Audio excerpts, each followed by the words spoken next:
एक गांव में मोहन नाम का एक भोला भाला लड़का अपने माँ बाप के साथ रहता था। मोहन इतना सरल और भोला था कि कोई भी उसको अपनी बातों में फंसा लेता था। एक दिन मोहन अपने पिता के कहने पर बनिए की दुकान से चावल लेने जा रहा था। उनके पिता ने उसे 50 रुपए दिए थे जो उसने बनिए को देने थे। रास्ते में गिरधारी नाम का एक चालाक व्यक्ति मिला जिसने मोहन को देखकर उसके पैसे हड़पने की योजना बनाई। अरे मोहन, कहाँ जा रहे हो? अरे भैया, मैं तो पिताजी के कहने पर बनिए की दुकान से चावल लेने जा रहा हूँ। पिताजी ने ये 50 रुपए दिए हैं जो बनिए को देने हैं। गिरधारी ने मोहन से उसके पैसे लेने की सोची। अरे मोहन, मैं अभी अभी तुम्हारे घर से आ रहा हूँ। तुम्हारे पिताजी कुएं में गिर गए हैं। जल्दी जाओ और उनको देखो कि सही सलामत हैं या नहीं।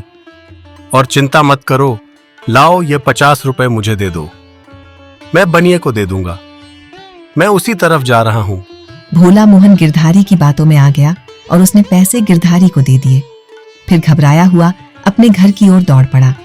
घर पहुंच के उसने देखा कि पिताजी बिल्कुल ठीक हैं और कुएं में कोई गिरा ही नहीं था। तब उसे एहसास हुआ कि गिरधारी ने एक बार फिर उसे बेवकूफ बना दिया है। मोहन ने अपने पिताजी को सारी बात बताई। ये सुनते ही उसके पिताजी गुस्से से आग बबूला हो गए। हे भगवान, कैसा मूर्ख लड़का मेरे घर में हो गया है। हर दिन कोई ना कोई इसे बेवकूफ बना देता है और यह है कि कुछ भी नहीं सीखता। एक ही गलती कितनी बार करेगा। माँ ने अपने बेटे की तरफदारी करते हुए कहा, ए जी, क्यों डांट रहे हो मेरे बेटे को? तुम्ही ने इसे इतना लाड़ प्यार करके बिगाड़ रखा है, इसमें अक्ल ही नहीं आ रही। कितनी बार ये हमारा नुकसान करेगा। और मोहन के पिताजी सर पीटने लगे। कुछ दिन बाद मोहन लल्लन ग्वाले के पास दूध लेने जा रहा था। वह अभी भी अपने पिताजी की डांट से दुखी था, लेकिन अपनी आदत के अनुसार उसने ज्यादा कुछ नहीं सोचा। तभी रास्ते में गिरधारी फिर से मिला, जिसने उसे देखते ही एक और चाल चलने की सोची। अरे मोहन, कहाँ जा रहे हो इतनी जल्दी जल्दी? मैं लल्लन ग्वाले के पास दूध लेने जा रहा हूँ। पिताजी ने पैसे दिए हैं दूध के लिए और कहा है कि जल्दी से दूध ले आ। गिरधारी के दिमाग में तुरंत एक योजना आई। अरे मोहन, तुम्हें पता नहीं, लल्लन ग्वाले का दूध तो अब अच्छा नहीं रहा। लोग कहते हैं कि उसके दूध में पानी मिलाने की शिकायतें आई हैं। लेकिन मैं एक अच्छी जगह जानता हूँ जहाँ से तुम ताज़ा और शुद्ध दूध ले सकते हो। पर तुम तो बड़ी जल्दी में हो। अगर तुम चाहो तो मैं तुम्हारे लिए दूध लेकर आ सकता हूँ। मैं तुम्हारे घर ही दूध भिजवा दूंगा। भोला मोहन, जो अभी तक पिछली घटना को भुला भी नहीं पाया था, एक बार फिर गिरधारी की बातों में आ गया। उसने सोचा कि शायद गिरधारी सच कह रहा है और लल्लन ग्वाले का दूध खराब हो गया है। अगर वो पिताजी को खराब दूध लाकर देगा तो वो फिर से नाराज हो जाएंगे। अच्छा भैया, अगर ऐसा है तो ठीक है भैया, ये पैसे लो और अच्छे दूध वाले के पास जाकर दूध ले आओ। मैं यहीं इंतजार करता हूँ। मोहन इंतजार करते करते थक गया, पर गिरधारी वापस नहीं आया। धीरे धीरे मोहन को चिंता होने लगी। वह इधर उधर देखने लगा, लेकिन गिरधारी का कोई अता पता नहीं था। निराश होकर मोहन घर चला जाता है। घर पहुंचते ही मोहन ने देखा कि उसके पिताजी आंगन में बैठे थे। जैसे ही पिताजी ने मोहन को बिना दूध के लौटते देखा, वे चौंक गए और कहा, अरे मोहन, दूध कहाँ है? इतना समय हो गया, तू अभी तक दूध लेकर क्यों नहीं आया? मोहन ने सिर झुका लिया और धीरे धीरे सारी बात पिताजी को बता दी। सारी बात सुनकर पिताजी का चेहरा गुस्से से लाल हो गया। मोहन, तू मूर्ख का मूर्ख ही रहेगा। बार बार कोई ना कोई तेरे भोलेपन का फायदा उठाकर सारे पैसे लूट लेता है। तुझमें अक्ल कब आएगी? जा यहाँ से, अब मैं खुद ही जाकर सारे काम कर लूंगा। मोहन दुखी होकर चुपचाप घर से कुछ दूर एक तालाब के पास जा बैठकर सोचने लगा। हे भगवान, हर कोई मुझे मूर्ख और बेकार समझते हैं।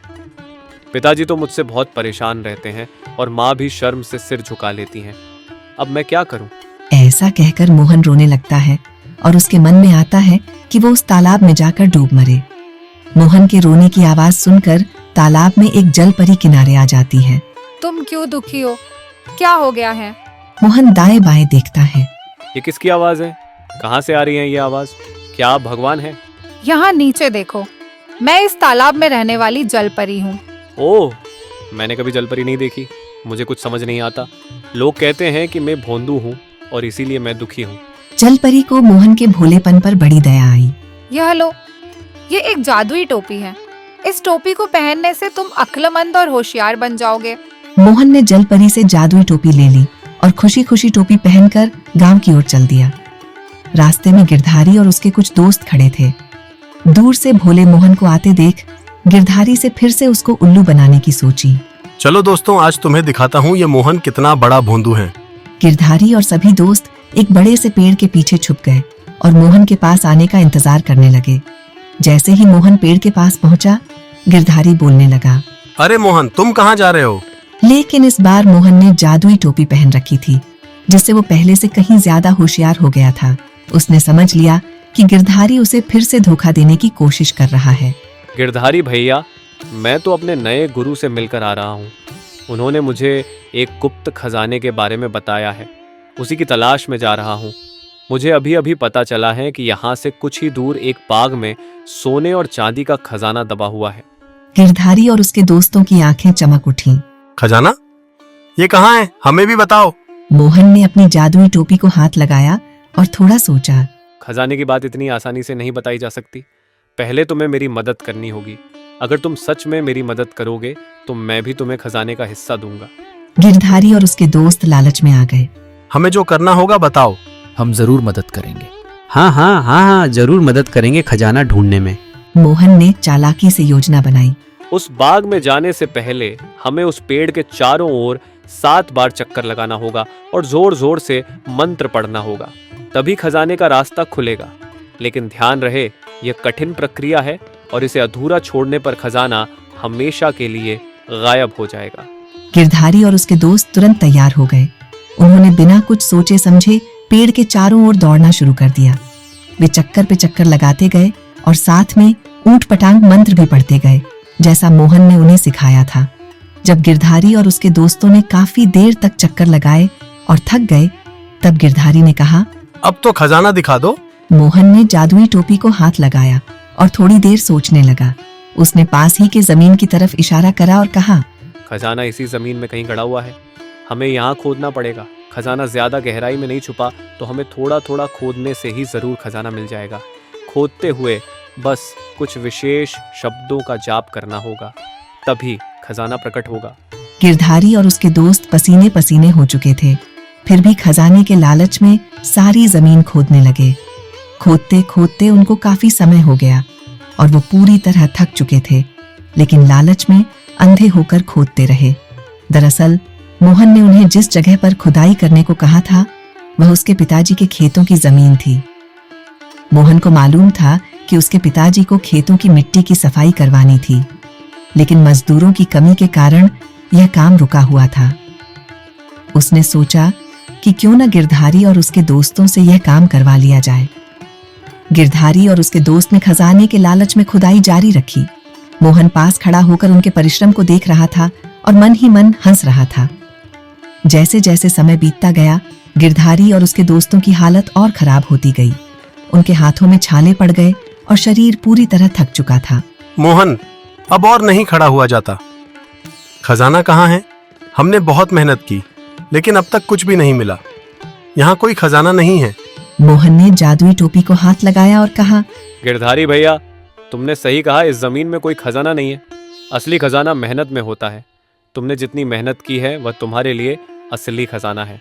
गिरधारी और उसके दोस्त मोहन की बातें सुनकर चौंक गए। उनको महसूस हुआ कि उन्हें बेवकूफ बनाया गया है। गिरधारी ने अपनी बेइज्जती महसूस की और मन ही मन गुस्से से भर गया। उसने मोहन से बदला लेने की ठानी। कुछ दिन बाद गांव में एक मेला लगा। गांव के सभी लोग मेले में शामिल होने की तैयारी में जुट गए। गिरधारी को लगा कि यही सही मौका है मोहन को बेवकूफ बनाने का। गिरधारी ने दोस्तों के साथ मिलकर एक योजना बनाई। उन्होंने तय किया कि इस बार वे मोहन को ताश के खेल में फंसाएंगे। यह खेल दिखने में साधारण था, लेकिन असल में गिरधारी ने कई तरह की चालबाजियां छिपा रखी थी। वो पहले से ही ताश के पत्तों में हेरफेर करने में माहिर था। मेले के दिन गिरधारी और उसके दोस्तों ने एक छोटा सा तंबू लगाया और ताश के खेल की मेज सजा ली। जब मोहन घूमता हुआ आया तो गिरधारी ने कहा, अरे मोहन, आओ आओ, यहाँ ताश की एक बाजी खेल के देखो। मजेदार खेल चल रहा है। अगर तुम इसमें भाग लोगे तो थोड़े से पैसों से बड़ा इनाम जीत सकोगे। मोहन ने जादुई टोपी पे हाथ लगाया और सोचा कि जरूर गिरधारी ने पत्तों में कुछ हेरफेर करा है और उसको फंसाने की कोशिश में है। गिरधारी ने उसे खेल के नियम समझाए और दिखाया कि वह आसानी से जीत सकता है। मोहन ने बड़े आत्मविश्वास से कहा, ठीक है, मैं खेलूंगा, पर मैं सिर्फ बड़ा दाम ही लगाऊंगा। गिरधारी और उसके दोस्त अपने अंदर की खुशी को छिपाते हुए मुस्कुराने लगे। पत्ते बांटकर गिरधारी ने अपने हाथ का हेरफेर करने में कोई कसर नहीं छोड़ी। मोहन ने जादुई टोपी को हाथ लगाया और सारा खेल जान गया। अचानक ही मोहन ताश का खेल जीत गया और सार पैसे जीत लिए। गिरधारी ये देख हक्का बक्का रह गया। गिरधारी की चाल फिर से उल्टी पड़ गई। सारे गांव के सामने मोहन उससे जीत गया था। उसने हार मानकर इनाम मोहन को दे दिया। मोहन ने जादुई टोपी को हाथ लगाया और कहा, गिरधारी भैया, याद रखना, किसी को धोखा देने से कुछ हासिल नहीं होता है। अगर तुम मेहनत से कमाओगे तो तुम्हारी जिंदगी बेहतर हो जाएगी। गिरधारी को अपनी गलती का एहसास हुआ। मोहन ने अपनी समझदारी से गिरधारी को सबक सिखाया और गांव में सबके सामने अपनी बुद्धिमानी का लोहा मनवाया। आशा है कि आपको हमारा वीडियो पसंद आया होगा। बुद्धिमानी की चर्चा अगर आपको ये कहानी अच्छी लगी सभी ने उसे लाइक बटन जरूर दबाएं और होशियार आपके विचार हमारे लिए बहुत महत्वपूर्ण हैं, तो कमेंट करके अपनी राय बताएं। और अगर आप हमारे नए वीडियो देखना चाहते हैं तो सब्सक्राइब करें और शेयर करना न भूलें, ताकि और लोग भी इस कहानी का लुत्फ उठा सकें। धन्यवाद।